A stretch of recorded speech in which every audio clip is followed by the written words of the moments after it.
It's not always the unit. Today it's a restriction in the ductwork, airflow problem. The biggest problem, I think, in the HVAC industry, in the HVAC field as a technician, this is what you're gonna find. We're working on a commercial unit today. Hey, you might need some of these tools. Titan, yellow jacket, gauges, SC440, field piece meter, temperature probe, clamp on. This is a DeWalt 20 volt max and some adjustable pliers. Let's see what happens when we take this panel off.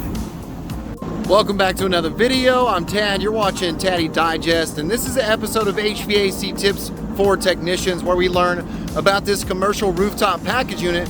But in today's video, I'm gonna tell you why I've got that supply panel off. It's very simple. A lot of issues in the field have to do with airflow. So when I come up to this package unit, I put my gauges on, it's 410A. My pressure should read somewhere around 95 degrees outside, 70 degrees inside. Should read around 125 and then 325. And then my temperature on my compressor, my suction line with my probe, should be about 55 degrees, and then the discharge should be about 130. But when I read the suction line temperature, it reads at 30 degrees. And the suction pressure is about 100. So I'm like, why do I have low suction pressure? And low suction pressure could be that there's a restriction, not only in the refrigeration system, but also with airflow, and then it could be low of Freon. So you could automatically think it's low of refrigerant, you start adding refrigerant, but nothing changes. So what I did was I automatically come over here and I take the supply panel off so that I can bypass the ductwork, basically. So I'm trying to figure out if there's a problem. It's not always the unit.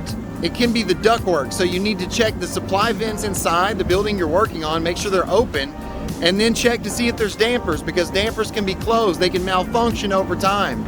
If there's not maintenance put in place for everything to be checked routinely, then there can be something there that could be the issue, that could be causing the unit to act like this, which is causing low suction pressure. So I want to remind you in the field, it's not always the unit. It's definitely a filter sometimes, dampers, closed supply vents. Sometimes customers think that if they close one vent, they'll force the air somewhere else. Not always the case. That's why you have volume dampers. That's why you have the proper takeoffs with dampers that you can adjust there where the actual trunk meets the line, instead of just closing it at the supply vent, because that's not always a good thing for the equipment. You know that if I have a restricted duct, it's going to cause increased static pressure.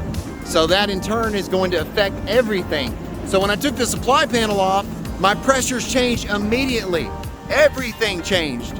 In fact, I wouldn't be surprised if this system hasn't been overcharged, because you come up to it, you think suction pressure is low, I'm gonna go ahead and add pressure, and that's when you can determine, hey, this is not working, I need to do something else. This right here is where the heat exchanger is. That's the supply panel. I've got my drill over there. Let me show you. This right here is where the compressors are. I've got my probe here measuring my suction, but you can see right now pressures are 135. 135. Before, that pressure was 100. Now I'm going to show you that right now, okay? I want you to take note. We got 130 and 325, okay? And I'm going to show you suction temperature because I want you to see that too. 30 degrees, I'm sorry. All right, let's see. Got it on there good. It is 60, let's wait till it stabilizes. And then we'll go put that panel on. All right, 61 degrees. All right, 61, 325, 135. This is this compressor. We're hooked up. I go to my fan. I want to make sure my fan belt's not loose. Oh, man, that's a little tough there. Okay, let me back up the camera.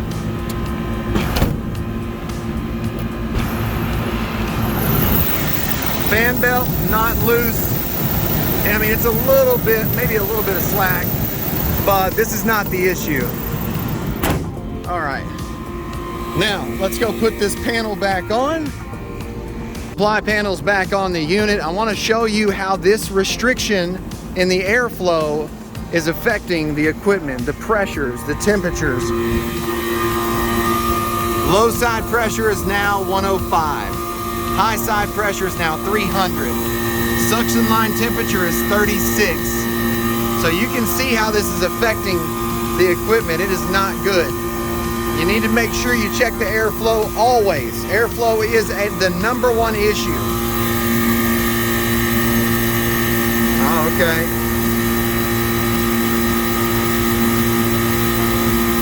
Wow, it's amazing.